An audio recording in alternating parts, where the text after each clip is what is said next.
శ్రీకాళహస్తి క్షేత్రం అంత పరమపావనమైన క్షేత్రం.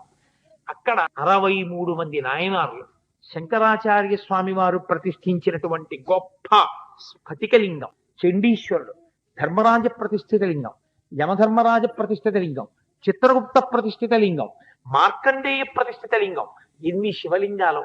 అలా ప్రదక్షిణంగా నడిచి వెడుతుంటే ఆ అరుగు మీద అంతా శివలింగాలే. అటు వెడితే జ్ఞానప్రసూనాంబ, ఇటు వస్తే కాళహస్తీశ్వరుడు, అరుగుల నిండా శనీశ్వరుడికి కూడా పూజ జరుగుతూ ఉంటుంది. ఇక్కడ పంచముఖ నాగేంద్రలింగంగా నేను వచ్చి వెలిశాను కాబట్టి రాహుకేతువులు ఇక్కడికి వచ్చి ఎవరు దర్శనం చేసుకుంటారో వాళ్ళని బాధించరు అని వరమిచ్చాడు. అందుకే రాహుకేతు గ్రహముల వలన యజమాని బాధపడుతుంటే శ్రీకాళహస్తి వెళ్లి రాహుకేతు పూజలు ప్రత్యేకం అక్కడ చేయించుకుంటారు. అది కారణం. అంతటి వైభవోపేతమైనటువంటి క్షేత్రం శ్రీకాళహస్తి.